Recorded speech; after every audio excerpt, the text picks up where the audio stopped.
Hi, good afternoon, everyone. I just have a few items to pass on at the top, and then I'd be happy to take your questions. Today, the Secretary hosted the Minister of Defense from Albania at the Pentagon.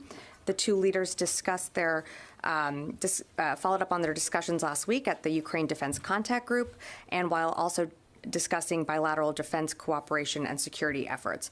We will have a full readout soon that will be available on defense.gov.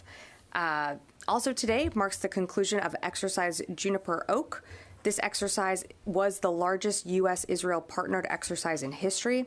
Juniper Oak integrated U.S. and Israeli fifth-generation fighter assets, the USS George H.W. Bush Carrier Strike Group, command and control elements, rescue and refueling aircraft during a long-range, large-force exercise that included live-fire exercises with more than 140 aircraft, and roughly 6,400 U.S. troops alongside more than 1,500 Israeli troops participated in the exercise. This week, the U.S. Marine Corps will reactivate Camp Blaz in Guam, part of an agreement with the Japanese government to reposition Marines from Okinawa, as well as contribute to the overall integrity of integrated deterrence and bolster U.S. operational security in the Indo-Pacific region. Camp Blaz will serve as a strategic hub and training area for joint forces, allies, and partners in the region. The Marine Corps has a deep history in Guam, and we are committed to continuing that strong relationship. And finally, today, the department is releasing our new comprehensive small business strategy. The strategy will guide DoD in its ongoing effort to leverage the exceptional creativity, innovation, and range of capabilities that small businesses bring to our nation's defense industrial base. Expanding small business opportunities is an absolutely vital part of the department's commitment to fostering a robust and resilient industrial base, and the strategy will be released via defense.gov. And with that, I'm happy to take your questions. I'll go ahead to Lita. Sabrina, I'm hoping you can sort of fill in some blanks from yesterday on the tank issue now that we're a day out of the announcement. Can you give us some better granularity on the training? How soon will it start? When, maybe, and will it be done? Even if you can't say exactly where, do you expect it will be done in the continental United States? Or, I mean, there are obviously some in Europe that could be used. Can you just kind of space that out for us at least a little bit, and will it look sort of like the Stryker training, a couple hundred, several hundred here or there? Sure. So unfortunately, I think you're going to be a little bit disappointed with my answers today. In terms of how soon, I just don't have a timeline for you. We are trying to get the training set up, but as of a timeline and where that's going to be and when, I just don't have that available at this moment. But I know that's something that is certainly going to be of interest. So when we have more updates, I'll certainly be able to read that out. Great. Yeah, Jen. Sabrina, is there a shortage of M1 Abram tanks? Is that why you're having to go through the procurement process? It's not going to allow them to be there until, almost a year's time. Why not just take them off the shelf to get them in the fight sooner? That's a great question. We are using the USAI because that's exactly it. We just don't have these tanks available in excess in our U.S. stocks, which is why it is going to take months to transfer these M1 A2 Abrams to Ukraine. And I think that you have to remember, as you probably know, these tanks are going to require training, maintenance, sustainment that is going to take a very long time to also train the Ukrainians on. And so because of that, and we took that into account, that's why we are using the USAI capability in order to procure these tanks for the Ukrainians. And what changed from Tuesday to Thursday when here at the podium we heard that the M1 Abram was too difficult logistically to support, it was the wrong weapon to be sent, and then hearing that the president had authorized 31 to be sent? Well, I don't think that... I would just say that, we stand by the statements that we made from here at the podium and that you've heard Secretary Austin and the chairman say before. These are going to be difficult capabilities to maintain and sustain. We stand by that. There's going to be challenges to them. That said, following the Secretary's visit to the Ukraine Contact Group, meeting with partners and allies, we saw a commitment in immediate capabilities that could be rushed to the battlefield right now, or in the near term. And part of our commitment to giving the Abrams is a long-term show of commitment. And so the timing made sense, along with our partners and allies announcing other capabilities that they were going to give to Ukraine. And so, again, I wouldn't say that decisions changed. We've always been very honest about the challenges with these capabilities. Tony. Can you walk a little bit through Tank Build 101? You mentioned this is the M1A2 Yeah, that's what I model. specialize in. I'd be happy to. That's why I asked. So this implies that they're going to upgrade older model M1A1s that are not in the active Army inventory into this A2 configuration. Is that accurate? We're working through the details right now. We're trying to procure new tanks through the USAI, but again, we're working through those details right now, so I don't have any additional updates on that. So new tanks implies building from scratch, taking pieces together, putting them. That's not the way the Army's done it for the last 20 years. Well, so check into that. Well, it would entail working with industry and contracting those out, and part of that is acquiring new tanks. So that's where the process. That is our goal in the process. In terms of final delivery, again, we'll keep you updated on that, but that is the goal of what we announced. New meaning upgraded model to the older models, the A1 models. That's all. If you can pull that string and get some clarity on that would be helpful. And on the training question, can you check also, is there going to be like simulation in Europe? You're going to fly simulators over there, or is there going to be like distributed test training from like Fort Benning's Armor School, where guys can be at computers in Ukraine and do it virtually like that? That would be useful to know. Well, we have many different ways to train on the Abrams. Again, we haven't started that training, so I don't want to put the cart before the horse here. When we have more details, I'd be happy to get back to you, and I'm sure I could have made a tank joke there, but I didn't. Thanks for doing that. Yeah. I had a question about Camp Blaz in Guam. The last I had checked earlier today, the Marines hadn't given a number for the number of Marines that would be going to that new camp. Can you provide that number? And additionally, there was a new unit that's going to be located on Okinawa. So is that a backfill? Because my understanding that for decades, the U.S. and Japan have been working to move U.S. forces off of Okinawa to Guam. Mm-hmm. So can you explain the math there? Is there going to be a reduction of forces on Okinawa, and what are the numbers? No, this was an agreement that was set up in 2012 to establish this base, Camp Blaz, and there will be 5,000 Marines stationed there. Sorry, I should have read that out at the top. No, this doesn't reduce the presence at Okinawa. This is something, the Camp Blaz was already an agreement that has taken a while to get up and running to establish this Camp Blaz, but in terms of our commitment to Okinawa, we're still going to have a presence there as well. So if I could just follow up, yeah. The Japanese are paying for part of this move, though, correct? And if so, why are they paying if there's not a net reduction in the number of forces on Okinawa? I would have to get back to you on the funding aspect there. I just don't have that here right now, so I'm happy to take that question. Does it benefit them strategically to move Marines away from Japanese territory? Well, I mean, it's about establishing our presence in the region. We're establishing, I think, a wider presence, you could say, there. So it's not about necessarily being far away. I think it, in fact, recommits our presence to the region, that we are, solidly behind Japan. And this is just one other place where we will have our Marines based. I'm going to go to the phones. Jeff Shogel, Task and Purpose. Thank you. The Marine Corps recently divested its fleet of tanks. Is there some reason the U.S. can't send them to Ukraine? And also, I spoke to an expert who said it doesn't make sense to give the Ukrainians 30 Abrams, 14 Leopards, etc. Give them 100 of each, and that will justify having multiple maintenance systems. I wanted to know if you could respond. Thank you. I'm happy to take that. I'm happy to respond to that question. I'm sorry, but you broke up on your first question. I couldn't hear that. Could you repeat that? The Marine Corps has divested its fleet of M1 Abrams tanks. Couldn't they be sent to Ukraine? So again, part of this USAI package that we rolled out is trying to procure new tanks for Ukraine.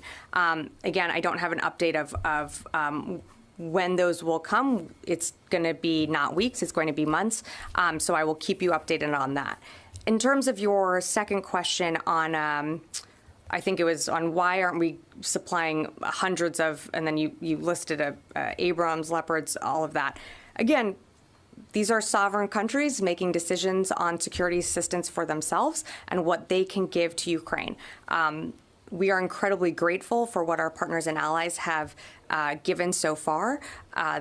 As you saw, we just announced 31 Abrams just this week. I think that is, it's certainly not a symbolic commitment. It is a commitment that we're in it for the long term.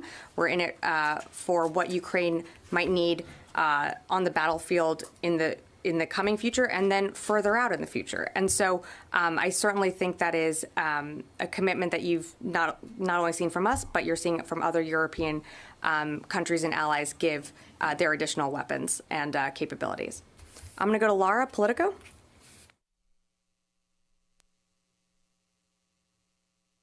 Hey, thanks, Sabrina. Sorry for delay. I needed to unmute myself. Just wondering if you could tell us whether we are sending the depleted uranium bullets along with the tanks. I'm going to get into any more details about what we're sending. You've seen the release. It's posted on defense.gov. That's about as far in detail as I will get right now, Laura. Thanks. I'll come back in the room. Janie. Thank you, Sabrina.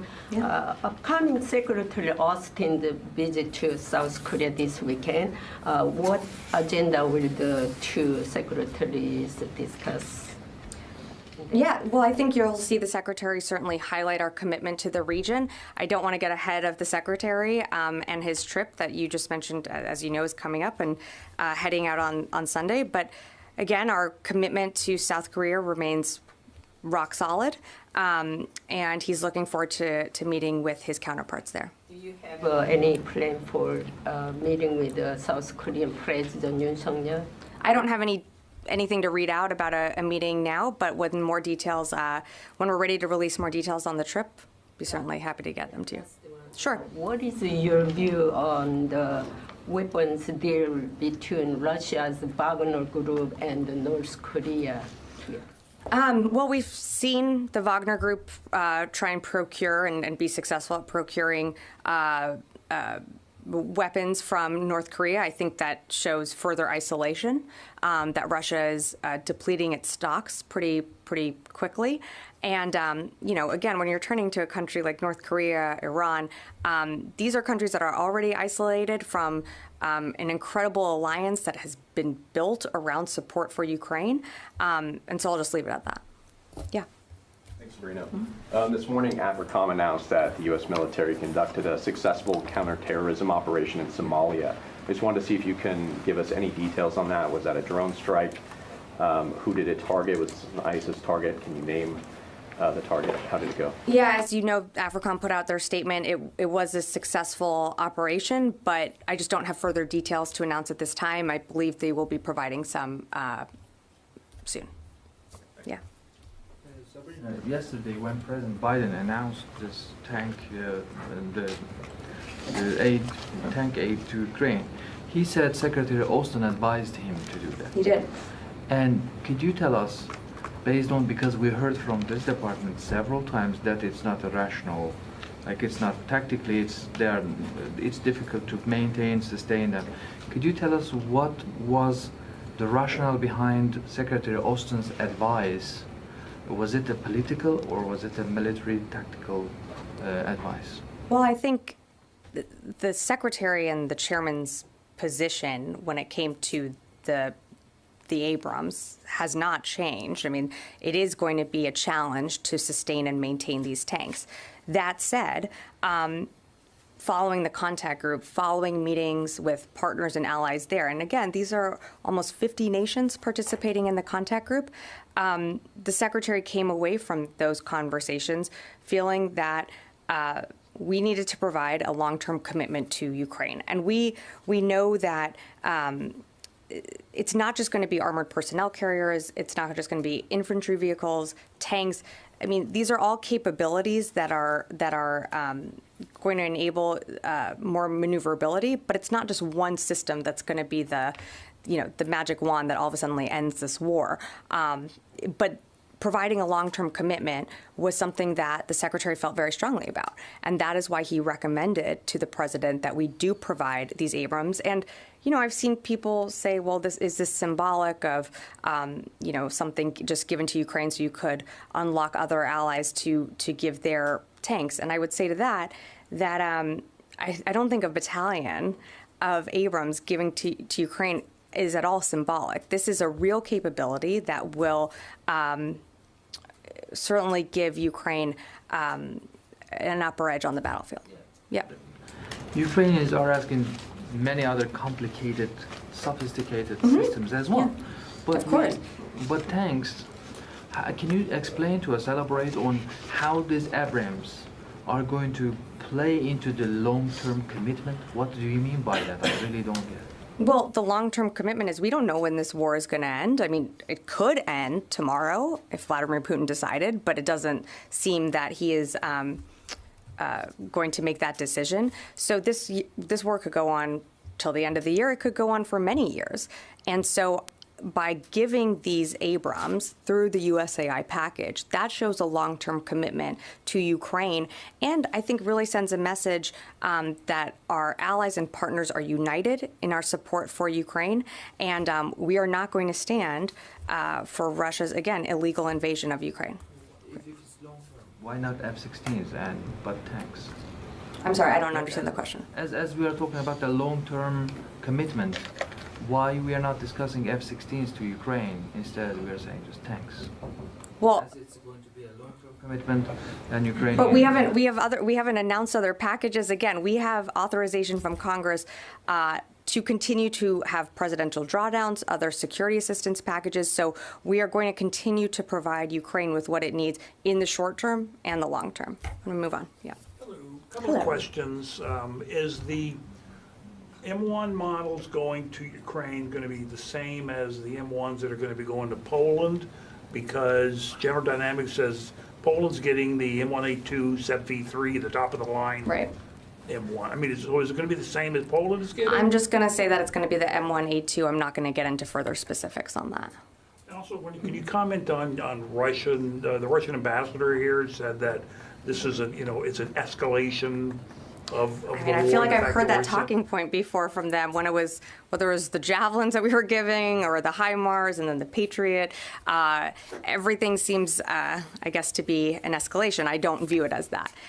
This is a war that Russia started, invading a sovereign state. And the only escalation here is the continued barrage of whether it's Russian strikes against an electrical grid or killing innocent Ukrainian civilians. That is the escalation that we're seeing. So I don't view our support for Ukraine as any escalation at all. Great. Yeah. Hi. Hi. Thanks, Sabrina. So we're sending in the tanks. They could be susceptible to air attacks. Does it make sense to send in air defense, like they were mentioning the F-16s? Is that next? And it seems like we keep pushing the envelope on what we're sending as the war evolves. So I was curious, what is the new line for us here? Well, I don't know that we've ever drawn a line. We've certainly, we're not going to take anything off the table here. We are given air defense capability systems, and we're training the Ukrainians on the Patriots right now. We've seen them make incredible use of some of the air capabilities that not just we have given, but other countries and other partners. In terms of what's next, again, I'm not going to get ahead of any packages that haven't been announced or any decisions by the president or the secretary, but I think our commitment remains, as you've seen, pretty forceful with Ukraine. It seems like Ukraine, that was the next thing they were asking for just after this decision was made yesterday with the tanks, was the F-16. So I was just curious if that was on the table or up for discussion. Yeah, I saw nothing to announce today. Thanks. Yeah. Hi. Thank you for the briefing. My question is about the follow-up of procurement of the tanks. Sure. You just said that you will provide M1A2, the top of the line of the Abrams, to the Kiev. But some reports suggest that because of the secret armor of the Abrams in the U.S. Army, the United States does not want to send its tanks and decide to order from the manufacturers rather than pulling from the stockpiles to prevent these secrets to be discovered by Russians. Can you confirm these reports? I cannot.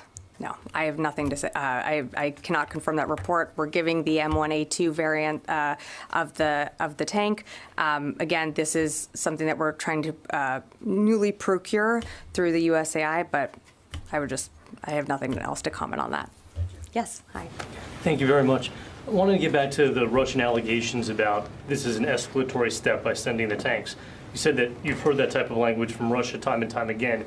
Is it the sense in the Pentagon that Russia's rhetoric is just bluster and that they don't have the capacity now to really strike back or further escalate or draw some sort of red line that would escalate the conflict perhaps to a nuclear level or something else? No, we of course take what Russia says seriously. I think we've just heard that line before, that every time we announce a new round of security assistance, they always seem to say, well, this is escalatory. Again, what is escalatory is them continuing this war each and every day, where, Vladimir Putin could make the decision tomorrow to end it. You had a question on, I'm sorry, and I'm blanking on the second part of it. Is the sense in the Pentagon that there is no red line now that would cause Russia to do something, to take the war to a level that would involve NATO or an attack on NATO or the use of tactical nukes as they've threatened before? Well, again, we've seen no indication that Russia intends to use a nuclear weapon. In terms of a line that would be crossed, I would leave that to Russia to answer that. All we can continue to do is to continue to support Ukraine with what it needs on the battlefield. And that's why you're seeing immediate support flowing in right away to the country, and then also seeing long-term commitments. But in terms of, what Russia says, again, we do take seriously their threats against Ukraine, against any of our partners and allies. But, the constant barrage of missiles coming down on the Ukrainian civilians, on electrical grids and infrastructure, again, this war could stop today. And so, we're going to continue to stand with Ukraine for as long as it takes. Would it be fair to say then that there's less pause here in the U.S. when Russia makes those threats regarding the provision of more advanced weapon systems? I mean, I'm trying to, I feel like I've answered that question, but I just want to say that, again, we've heard these comments from Russia before. We do take what Russia says seriously if they are going to threaten a partner, an ally, us. But we've heard them say before that these actions are escalatory. We are going to continue to provide Ukraine what it needs. And we are in this for the long term. And you've heard the president say that. You've heard the secretary say that. And I think our announcement this week just reaffirms that. I'm going to take a few more before we have to head out. Yeah. Recently, there was a media report saying that the U.S. decided not to deploy ground-launched and intermediate-range missiles to Japan. So could you give us comment on this? And also, I'm wondering what could be the significance of deploying U.S. medium-range missiles in the Pacific region? And also, I'm wondering if this posture planning could be affected by the recent decision by Japan to have counter-strike capability, including long-range missiles. Okay, so a lot there. So I've seen the reporting. The department has no plans to deploy capabilities to Japan with a range beyond 500 kilometers. So the reporting, I would, dispute that. I think this press speculation on the intermediate range missiles that you were just asking about, that's inaccurate. We're not going to further comment on internal discussions, but our commitment to Japan remains rock solid. As you saw from the meetings that we had just a few weeks ago with the Secretary in the 2+2. So again, we are always going to continue to modernize and enhance our security capabilities in the region, but I just have nothing more to add on those reports. Great. Yeah, Chris? If I could just follow up on the F-16 issue. You've talked, and the department has talked a lot about providing Ukraine with a comprehensive ability, a combined arms ability. I'm not asking you to get ahead of any specific announcements on specific aircraft, but why has the department viewed fighter aircraft, as not something that Ukraine needs so far? Well, I don't think that we've said that, but we are providing them capabilities that they need on the battlefield right now. Part of that is the armored personnel vehicles, the infantry vehicles that we are providing, the tanks. We have not said that they don't need air support. That's why we're providing them air defenses. So I'd kind of push back on the characterization of that question. But again, I'm just not going to get ahead of any future package that we have to announce. I'm going to go back to the phones here. Caitlin, New York Post. Hi, thank you so much. I appreciate it. Hey, I'm just wondering, can you tell us at all, why the German and British tanks are easier to get to the battlefield sooner? Is it really only the M1's gas turbine and jet fuel logistics issue that's kind of making it slower and needing more training? And then also to come back to Jeff's question, why can't the divested Marine Corps tanks be sent? Is there some reason that Ukraine can only receive new tanks? Honestly, was the decision to use these funds partly made to delay delivery? No, again, we are using the USAI to show a long-term commitment, but it's not about delay. We just do not have these Abrams available in our stocks to give the Ukrainians at this time. In terms of the other tanks, there are other specifications on whether it's the Challengers or the Leos. I'm not going to get into those specifically. I think there's information available out there that you could look into on why one is more mobile than the other. I believe they're also, I think, slightly a lighter tank, so just slightly easier to transport. But again, I think just on the notion that there was some type of delay. The USAI does show a long-term commitment here, but again, we did not have these Abrams available in our stocks to give the Ukrainians, and that's why we're looking to procure them and procure new tanks. And when we have more information to update you on, I will certainly do that. I'm going to go to one more question on the phone here. Oscar, Polish news agency.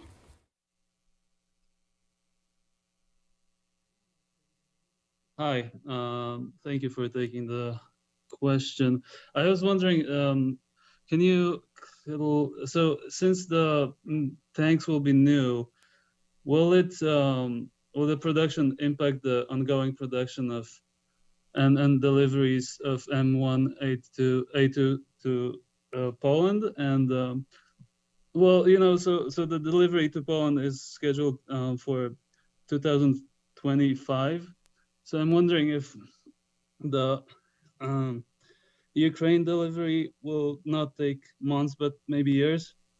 Thank you.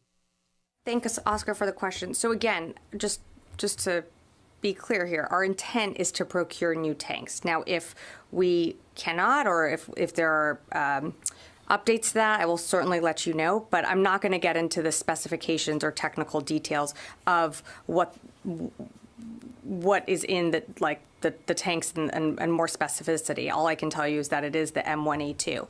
Now, I didn't put a timeline on anything, so I'm not sure where you're getting 2025 here. I just said that it's going to take months. This is a long-term commitment, but I just don't have a timeline for you of when these tanks will be delivered to Ukraine. Okay, I'm going to come back in the room, and then we'll have to head out. Yeah.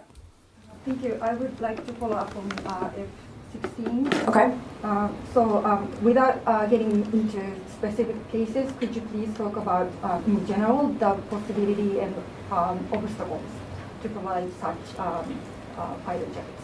Well, this is a capability that would require training, would require more people to come off the battlefield to learn an entirely new system. And again, the Ukrainians have proven that they can learn complicated, complex, challenging systems. It is more, in terms of like the Abrams, it is more the sustainment, the maintenance when it's on the battlefield. With the F-16s, again, another challenging system that would require training. And I'm not going to get ahead of any announcement because I don't have an announcement today. So I'll leave it at that. Yes. Russia reportedly has a ship with hypersonic missiles on it in the mid-Atlantic. Should Americans be concerned? We've seen reports of that. The Coast Guard, I believe I spoke to this last week, actually, the Coast Guard is monitoring the Russian ship, but it's operating in international waters. We've seen this before. We haven't seen any unsafe or unprofessional behaviors, so I don't think Americans need to be worried about that. But we'll continue to monitor. Louis. Just to clarify, he was asking about in the Mid-Atlantic, not in the Pacific. Same as that. I'm sorry, I was remembering from last week about the Russian ship off the coast of Hawaii. Again, yeah. Sorry, can you confirm that it has hypersonic missiles on the ship? I cannot. I would have to look into that for you. I just don't know. But I would, again, we have not seen any unprofessional, unsafe behavior, and so there's no need for concern. Yeah, I'll take one more. About the divested marine tanks. I don't know if you might not have it, but can you take the question? Where are they now? What happened to those tanks? I don't know where those are. I'm happy to take the question, but again, in terms of our procurement of these Abrams, we are looking to procure, our intent is to procure new tanks. So They weren't transferred over to the Army. Sorry? That's what I understood, that they were going to be transferred to the I would Army. have to look, and I just don't know off the top of my head right here, so I'd have to get back to you on that. Sorry, there's an event in here coming up soon, so we're going to have to wrap up, but happy weekend. Happy early weekend.